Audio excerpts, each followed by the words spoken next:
Okay. Welcome back to Heads and Tails. Very grateful for those of you who are tuning in. I'm delighted to introduce and welcome Sandra Davis, who's with us today. Thank you, Sandra, so much for joining. Sandra is a partner in Mishcon de Reya's family law department, and she's got more than 40 years of experience of family law practice, specializing in complex high net worth and ultra high net worth cases, often with an international element and involving complex tax and trust issues. Her clients include celebrities, entrepreneurs, and financiers of all shapes and sizes, I'm sure. Sandra is a frequent broadcaster and chairperson, an organiser and speaker at conferences on family law issues, and she's on the Times Law panel as well, described in the Legal 500, wonderful, I think, as a giant in the family law world. Very grateful that you've shared some time with us today. No, thank you.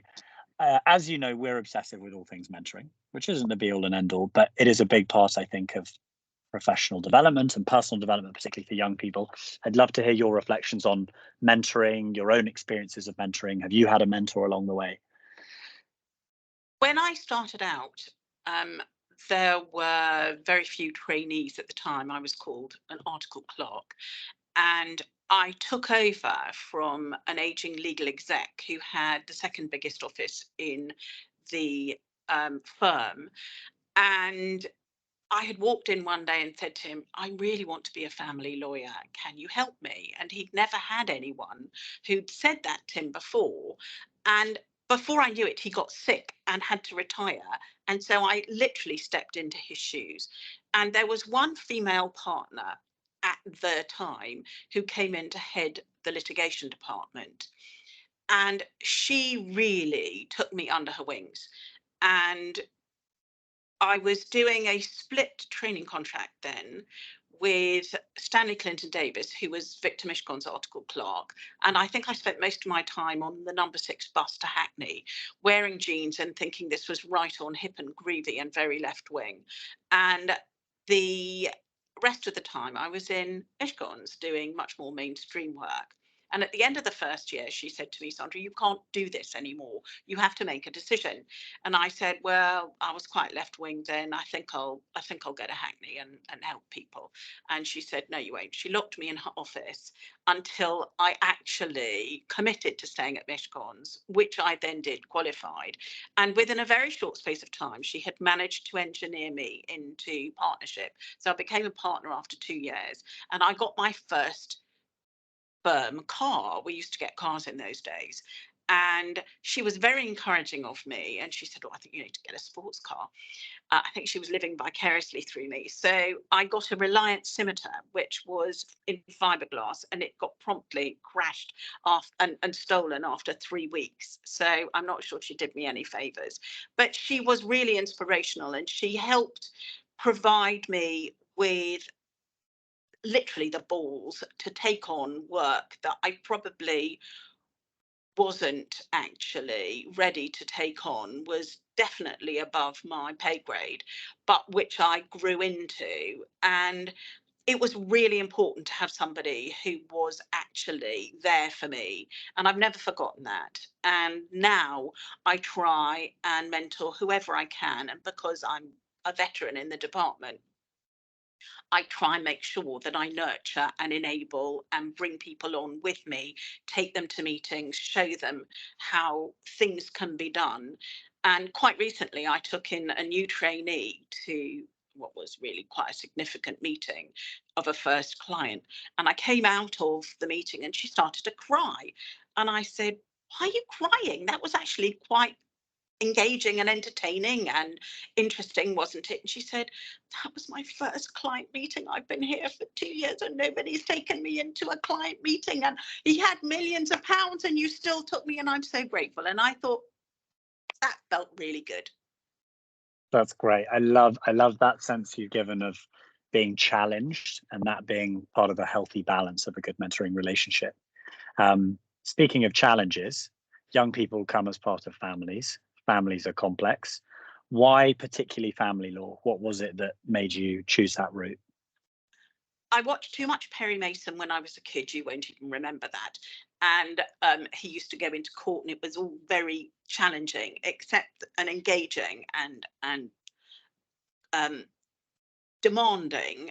and almost like acting, which I love to do at university. But I realised I wasn't going to make any money and I wasn't going to be paid anything in those days as a barrister. So I went into this area of law and family law because I wanted to do something that mattered. I probably had a God complex because I love to solve problems. And so I didn't really want to transfer property. I didn't want to litigate over a claim for back pay in employment or um, some dispute over a chattel or a corporate vehicle. I wanted actually to be responsible enough to make a difference. And I recognised quite early on that actually lawyers, certainly in family law, then not quite so much now, but certainly in America, can have a bad name for making a difficult situation worse and for just spinning things out and for taking people's money and not giving them value. And I wanted to operate in a holistic way, recognizing that children can often be the pawns in the battle between their parents and making sure that their interests were protected above all. So alongside all of the very big financial cases that I have run, I've always tried to ensure that the parents remember that everything they do has an impact on their children and to put them in the centre. And when I see a new client, I always ask them to show me a picture of their children so that we remember what's most important. Because it's one thing to do battle with your spouse, but the fallout is all over the place with children and it never goes away. It's a long shadow. People need to think about that. Very important. I guess in that same vein, as family legal cases become more complex, how do you think we can best support children in those difficult situations? Are there any practicalities to really making that a reality, what you're looking to achieve in terms of their outlook on their children? I think there are, apart from behaviours, and I think it's incumbent on parents to get support from a child psychotherapist to enable them to share the news in a sensible way, to manage how their children then respond to that news in a responsible way and on an ongoing basis to provide support. There are books for various ages that I think can be helpful for children to read. And what I think is important is that certain schools provide counselling, drop-in counselling services. And I think a safe place to talk is a really, really important thing. And I've been involved with A Place to Be for years. And I think they do fantastic work in schools in providing support in all kinds of ways for children encountering difficulties in their family and outside. The pressures on children now with social media are enormous. What you can't do is one parent can't take a child to a therapist without the other party's consent. So if you both feel that the child needs support, then that's sensible. But the family may need support too. Really interesting. Really interesting. And I suppose in the same vein of Place to Be, working in schools, a big part of a child's life happens in the school day. Plenty of time at home as well, but in the school day, big piece of their lives. Tell me a little of your perspective on our educational climate, on our context, on the intricacies of how the UK school system looks at the moment, and your reflections on that from engaging with kids and families sort of struggling within it. I think before we touch on that, sometimes you find in particularly English families, that one of the ways in which they choose to manage the conflict in the family is to send their children to boarding school, where they can distance themselves from it. And that needs to be thought through very carefully so that the child doesn't feel abandoned in the context of what's happening in the core of the family. And I think it's a decision that needs to be carefully managed with proper professionals. In terms of our educational system, well, it's being replicated all the way around the world, isn't it? I mean, you've got these big funds who are building schools across the globe that follow the English tradition. So I still think we do it pretty well. But I do think that there is a difference in attitude, ethos between the various schools. And I think it's really important that parents actually touch base with those who can advise them as to what is best for their particular child before they launch forth, i.e., following their own career into a particular school and thinking it was the best thing since sliced bread and their child has got to go there. It may not be right for that child. And each of the London schools certainly has a different character. And whilst anecdotally you can find out about what those schools are like and whether they're going to suit your child, I think that objectively it's a better idea to go to somebody who has a complete picture of all of them and to get the child educationally assessed so that actually child doesn't end up in a situation where they might be bullied, or socially they might feel ill at ease, or educationally they might be under too much pressure. Really interesting. Can I ask what your take is on the nature-nurture debate and the kind of influence of a parent on a child's environment or on their development? I think schools are very important. I have two sons and they both cried when they left school. And I thought that was testimony to the holistic nature of that particular school, where they got good education, but they were taught to be independent, to think for themselves.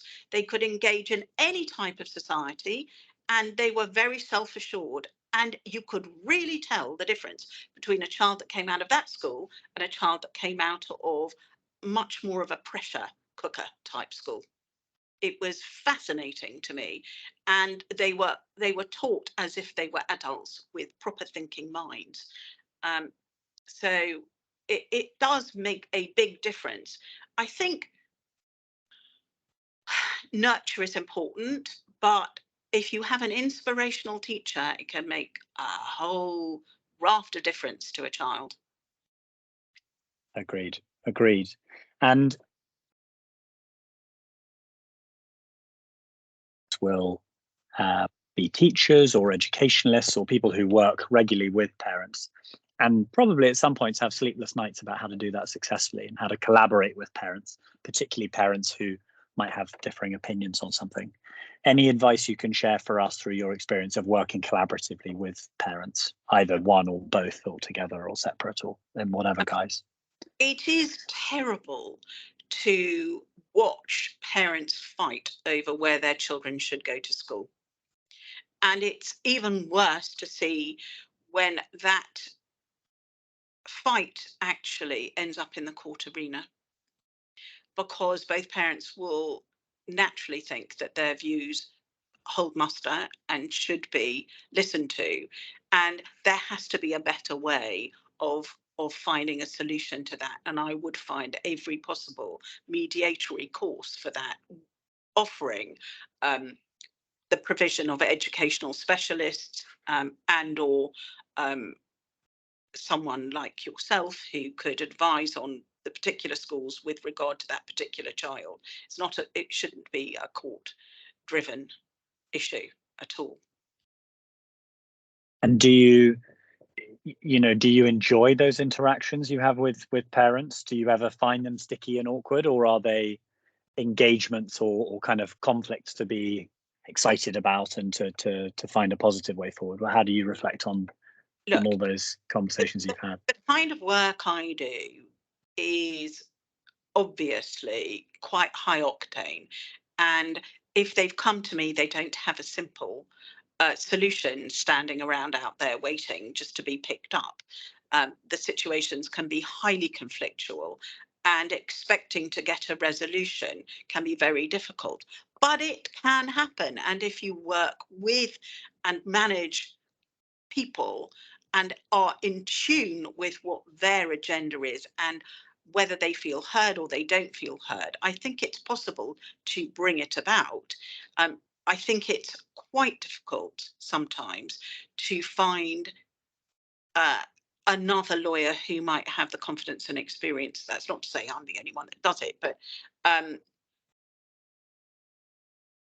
you need to be able to manage someone's expectations appropriately, and finding a mediated or some form of alternative dispute solution is so much better, because parents know what's good for their children, really, the best, rather than a judge who just reads the papers. I mean, that's very much a last resort. So use every possible way you can to find a solution for children in the context of both arrangements for them and schooling. Well, I know if I were in that position, I would feel much calmer for your wise eloquence and the experience you bring. So thank you. I'm aware that we're running out of time, but I've got two quick fire questions I'd love to finish Right. with.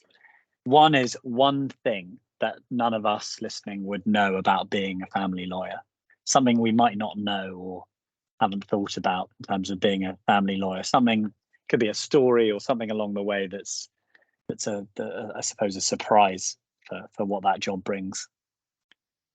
I think you need an enormous range of skills.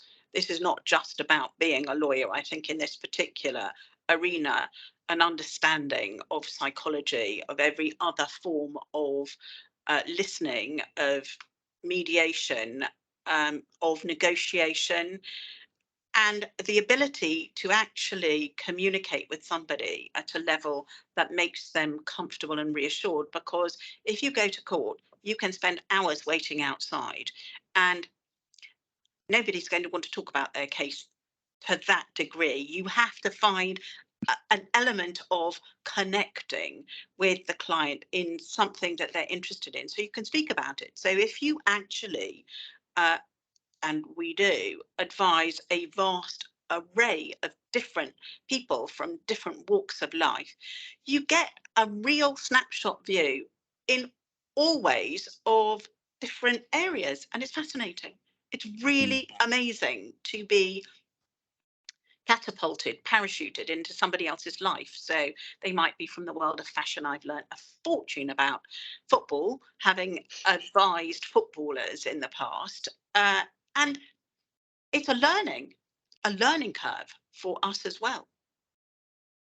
I can totally see that. No case is ever the same. I think that I'm incredibly lucky to have been able to work to my passion and get up every morning and feel that I'm doing something that is of value, that I enjoy. As someone who's very passionate about mixing a kind of knowledge-rich curriculum in school with character and personality and communication skills, I can't think of a career that really embodies that any better than what you're doing. In that vein, I'm sure you don't stop learning and stop thinking about the future. With all your experience and all the career that you've built today, what's something you'd still like to achieve that you've not yet got to?